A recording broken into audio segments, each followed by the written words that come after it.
Hello friends, আসসালামু আলাইকুম, good morning and পুরাতন ঈদ মোবারক। কারণ আমার এটা হচ্ছে ঈদের দিনের ভিডিও, কুরবানি ঈদের দিনের। কারণ আমার ভিডিওটা ছাড়তে অনেক লেট হয়ে গেল, তাই আমি পুরাতন ঈদ মোবারক বলছি। তো কেউ কিছু মনে করবেন না, অনেক লেট হয়ে গেল আমার ভিডিওটা পাবলিশ করতে।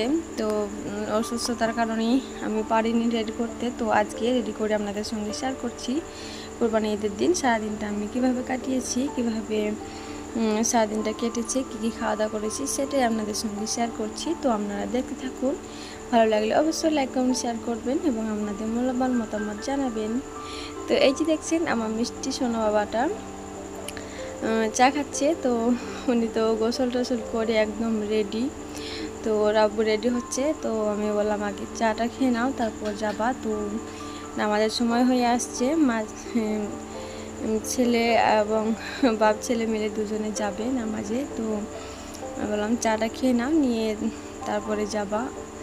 তো ওকে চা বানিয়ে দিয়েছি, ও খাচ্ছে আর আমার সঙ্গে টুকটাক করে কথা বলছে, মিষ্টি মিষ্টি কথা বলছে। তো বেশ ভালোই লাগছিল। আর এই যে আমি সকালে উঠে গোসল টোসল করে বাসি কাজ সেরে রুটির জন্য খুমিল বানিয়ে নিয়েছি। কারণ আমাদের এদিকে ঈদের দিনে এদিকে আমাদের রুটি বানানো হয় মাংস দিয়ে খাওয়ার জন্য।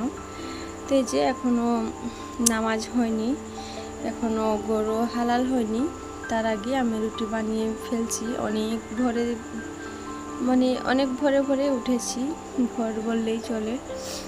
তো ভোরে উঠে সমস্ত বাসি কাজ সেরে গোসল করে এই যে আমি রুটি বানিয়ে তারপর একটু ঘোরাঘুরি করব।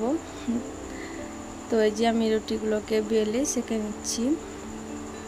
আর ওদিকে তো বাবুকেও রেডি করে দিয়েছিলাম। তো এখন আপাতত বাপ ছেলে মিলে দুজনেই নামাজ পড়তে চলে গিয়েছিল আর আমি রুটিটা সেঁকে নিচ্ছিলাম। তারপরে অনেকটাই মাঝে সময় ছিল, সেই সময়টা আমি শুয়ে বসেছিলাম। তারপরে এই যে আলহামদুলিল্লাহ এবছরের কুরবানির মাংস তো মাংস দিয়ে গেল। তো আমি এখন রান্নার জন্য কিছুটা পরিমাণ তুলে নিয়েছি, আর এখানে কোপ্তা বানানোর জন্য তুলে নিয়েছি ভালো ভালো মাংসগুলোকে। তো এই যে মাংসটা আমার রান্না হয়ে গেছে, সেরকম বেশি পরিমাণে রান্না করিনি, কারণ সেরকম মাংস ঈদের দিনে আর খেতে পারা যায় না, ভালো লাগে না। তো অল্প 500 গ্রাম মতো রান্না করেছিলাম। আর অনেকটা পরিমাণ আমি এই যে কোপ্তা বানাবো, সে কারণে মিক্সির মধ্যে মাংসটা পিষে নিব, তাই আমি ভালো ভালো মাংসগুলো বেছে নিয়েছি। আর বাকি যেটুকু থাকবে একে ওকে দেওয়ার পর সেগুলোকে আমি নুন হলুদ দিয়ে জাল দিয়ে রেখে দেবো। তো এইভাবেই সারাদিনটা পার হলো। তো এই যে আমি এখন রেডি করে নিচ্ছি মাংসটা পিষার জন্য। তো ভিডিওর এই পর্যায়ে এসে যদি এখনও কেউ লাইক না দিয়ে থাকেন, প্লিজ একটা করে লাইক করে দিন, এবং চ্যানেল নতুন বন্ধ হয়ে থাকলে চ্যানেলটি সাবস্ক্রাইব করে আমার পাশে থাকবেন।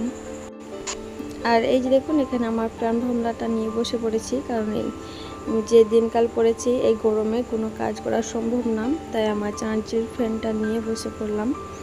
এখন মাংসটা কুটে নিব। তো এই যে ফাইনালি আমার মাংসগুলো কুটা হয়ে গেছে। তো এখন আমি মাংসের মধ্যে সমস্ত মশলা মাখিয়ে নিয়েছি। এখন আমি কোপ্তাও শেপ দিয়ে নিচ্ছি ইচ্ছা মতো। তো আমি গোল গোলভাবে শেপ দিয়ে নিচ্ছি। তো এভাবে করে কারা কোপ্তা বানান মাংস দিয়ে কুরবানির সময়, মানে কুরবানির দিনে আর কি, অবশ্যই কমেন্ট করে জানাবেন। আমাদের এদিকে তো প্রত্যেকটা ঘরে ঘরে এভাবে করে মাংস কুটে কোপ্তা বানাই, এই যে রুটি বানাই। তো এখন হচ্ছে রাত্রিবেলা, সারাদিন পার করে একদম রাত্রিটা আপনাদের সঙ্গে শেয়ার করছি। তো এখানে আমরা মাংস দিয়ে রুটি খাওয়া দাওয়া করে নিব, তাই খাবার বাড়তে আসলাম। তো এভাবে সারাদিনটা পার করেছিলাম। তো সেরকম বেশি আর শ্যুট করতে পারিনি, যেটুকু শ্যুট করেছিলাম সেটুকুই আপনাদের সঙ্গে শেয়ার করলাম। ভালো লাগলে অবশ্যই আপনাদের মূল্যবান মতামত জানাবেন এবং লাইক দিবেন। ভালো থাকবেন, সুস্থ থাকবেন। আল্লাহ হাফেজ।